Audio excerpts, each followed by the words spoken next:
देखिए class, topic है आपका पास्कल्स लॉ। ठीक, पास्कल लॉ हमने पहले भी बताया कि पास्कल ने बताया था कि पानी में या लिक्विड में प्रेशर जो है वो हर जगह इक्वल रहता है। तो वही चीज़ है, this law states that pressure in a fluid in equilibrium is the same everywhere if the effect of gravity can be neglected. अगर ग्रेविटी का इफेक्ट जो है वो नेग्लेक्ट किया जा सके तब।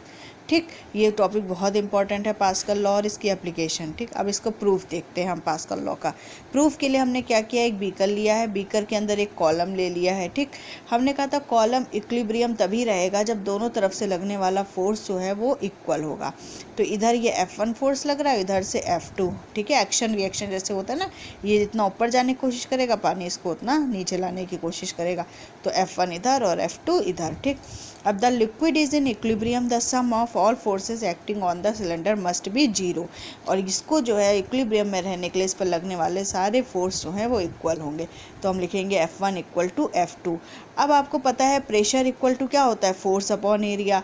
तो force equal to pressure into area. ठीक है, तो F1 की जगह पर हम P1A लिख सकते हैं और F2 की जगह पर P2A लिखा जा सकता है।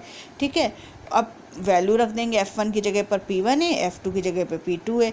तो क्या आ जाएगा, P1 equal to P2। 10 Pascal law is proved. यहाँ से पास्कल लॉ प्रूव हो गया। ठीक है, इंपॉर्टेंट है ये टॉपिक।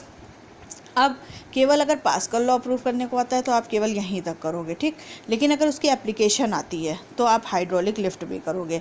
हाइड्रोलिक लिफ्ट के नाम से आता है तब भी करोगे और खाली एप्लीकेशन के नाम से आता है तब भी आप करोगे।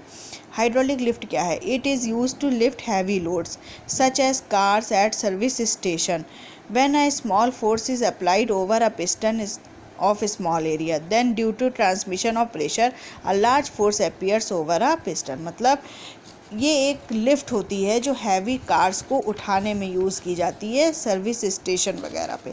कैसा डायग्राम होता है इसका, ये देखिए इस तरह का डायग्राम होता है। देखो यहाँ पर ये पतला कॉलम है पानी। ठीक है, इसका एरिया A1 है।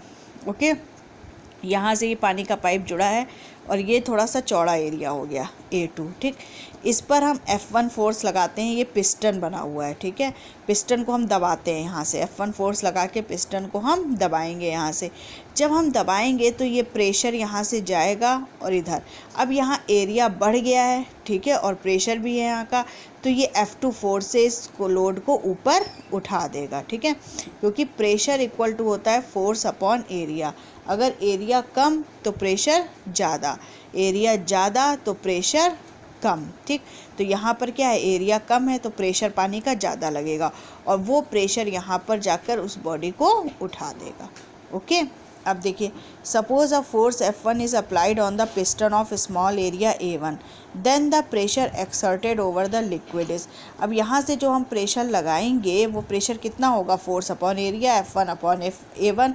F1 फोर्स है, A1 एरिया है। ठीक, अब this pressure is transmitted unchanged to the piston of larger area A2, therefore the upward force F2 exerted on the larger piston is given by। ठीक, अब देखो यहाँ से जो फोर्स है, जिस फोर्स से ये हैवी लोड उठ रहा है वो कितना होगा, F2 equal to P into A2, क्योंकि प्रेशर तो लिक्विड में हर जगह बराबर होता है पास्कल लॉ के हिसाब से।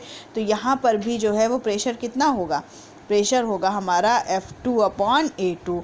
तो यहाँ से F2 की वैल्यू P इंटू A2 वही लिखा है हमने, F2 equal to P into A2। P की जगह पर हम क्या लिख सकते हैं, प्रेशर इक्वल होता है तो F1 upon A1 into A2। अब देखो F2 इक्वल टू आया F1 upon A1 into A2, है ना। तो यानी कि F2 जो है वो F1 से ज़्यादा है।